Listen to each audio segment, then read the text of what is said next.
Indonesia adalah negara yang besar dan dipenuhi oleh berbagai budaya dan suku. Dan yang menyatukan semua itu adalah Pancasila sebagai dasar ideologi dan pedoman hidup kita.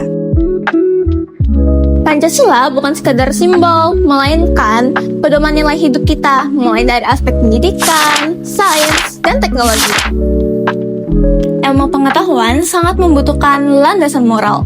Tanpa etika, ilmu dapat berdampak buruk, seperti terjadinya eksploitasi alam, kerusakan lingkungan, bahkan kesenjangan sosial. Maka dari itu, ilmu dan teknologi di Indonesia harus berkembang dengan arah yang jelas, dan arah tersebut harus bisa kita temukan dalam Pancasila.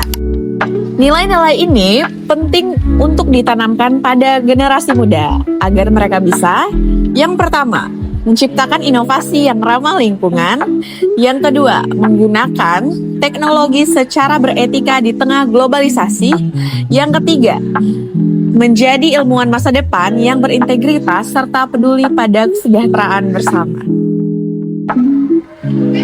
Contoh peran anak muda bisa kita lihat dari yang pertama, inisiatif lingkungan berbasis kampus di Institut Teknologi Bandung. Yang kedua, kampanye literasi digital dan etika teknologi oleh komunitas binaan Gerakan Nasional 1000 Startup Digital. Yang ketiga, semangat inovasi berbasis kolaborasi yang sering digaungkan melalui platform kreatif seperti TikTok dengan pesan-pesan positif kebangsaan. Intinya, ilmu bukan hanya soal menemukan hal baru, tetapi juga soal memastikan ilmu itu digunakan untuk kebaikan, dan di Indonesia, kompas moral terbaik untuk itu sudah kita miliki, yaitu Pancasila. Indonesia dibangun di atas Pancasila, 5 prinsip dasar yang menjadi pedoman kita sebagai bangsa. Nilai ini bukan hanya untuk kehidupan sosial, tapi juga untuk mengarahkan bagaimana ilmu dan teknologi berkembang di negara kita. Kenapa itu penting? Karena ilmu tanpa moral bisa membawa dampak buruk, seperti merusak alam, menciptakan ketimpangan, atau bahkan mengurangi rasa kemanusiaan. Pancasila hadir untuk menyeimbangkan ilmu agar digunakan demi kebaikan bersama, bukan untuk merugikan orang lain atau lingkungan. 5 sila memberikan kita ke arah yang jelas. 1. Ilmu harus tetap memiliki nilai spiritual dan menghormati kehidupan sesuai ajaran sila pertama. Yang kedua, ilmu harus dibentuk untuk memuliakan martabat manusia, tidak melanggar hak asasi atau merusak perdebatan sesuai sila kedua. Ketiga, ilmu tidak boleh membuat masyarakat terpecah, tapi harus memperkuat persatuan bangsa sesuai sila ketiga. Keempat, ilmu dan kebijakan teknologi harus melibatkan suara rakyat dan mengutamakan musyawarah sesuai sila keempat. Dan yang terakhir, ilmu harus memberikan manfaat yang adil dan merata, terutama bagi kelompok yang rentan sesuai sila kelima. Semangat ini terlihat dalam banyak gerakan dan kebijakan, misalnya pengembangan sumber energi bersih dan berkelanjutan, sering dikaitkan dengan nilai keadilan dan keberlanjutan. Sementara, perubahan sistem pendidikan seperti penghapusan ujian nasional dilakukan demi menciptakan pendidikan yang lebih manusiawi dan setara. Anak muda juga banyak bergerak lewat inisiatif kewirausahaan digital seperti yang dibangun dalam ekosistem Gerakan Nasional 1000 Startup Digital dan Inovasi Teknologi Hijau oleh berbagai kampus, termasuk lingkungan akademik di Institut Pertanian Bogor.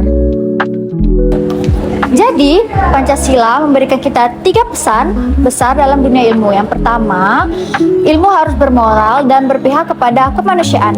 Yang kedua, ilmu harus berkelanjutan dan menjaga lingkungan. Yang ketiga, ilmu harus adil dan dilakukan dengan kesejahteraan semua. Akhirnya, Pancasila bukan menahan ilmu untuk maju, tetapi memastikan ilmu melaju ke arah yang benar. Menciptakan teknologi yang bermartabat, generasi ilmuwan yang berintegritas, dan Indonesia yang bersatu, adil, dan sejahtera. Kerusakan lingkungan bisa terjadi ketika ilmu dan teknologi digunakan hanya untuk mengejar keuntungan tanpa mempertimbangkan nilai Pancasila. Contohnya, banyak industri memakai teknologi produksi yang canggih untuk menghasilkan barang dengan cepat dan murah. Tetapi, karena tidak ada perhatian, etika dan dampaknya, limbah pabrik justru dibuang ke sungai atau ke tanah. Akibatnya menjadi air kotor, ikan mati, tanaman rusak, dan masyarakat di sekitar sungai bisa terkena penyakit. Isu seperti ini sering disuarakan oleh gerakan lingkungan dari organisasi seperti WALHI. Contoh lain seperti ilmu pemetaan alam dan mesin-mesin berat digunakan untuk membuka lahan secara besar-besaran. Namun, ini tidak diimbangi dengan penanaman kembali pohon. Akibatnya, hutan gundul, habitat hewan hilang, tanah mudah longsor, dan ketika hujan turun, banjir besar bisa terjadi. Masalah ini bertentangan dengan Pancasila karena alam adalah ciptaan Tuhan dan harus dijaga, bukan dirusak. Saat lingkungan rusak, yang paling menderita adalah manusia, terutama masyarakat kecil. Kerusakan alam juga sering menimbulkan konflik antara perusahaan dan warga, bahkan masyarakat adat. Banyak keputusan pembangunan dibuat tanpa mendengarkan masyarakat terdampak. Ini melanggar nilai sila keempat tentang musyawarah. Intinya, ilmu tidak salah, teknologi tidak berbahaya.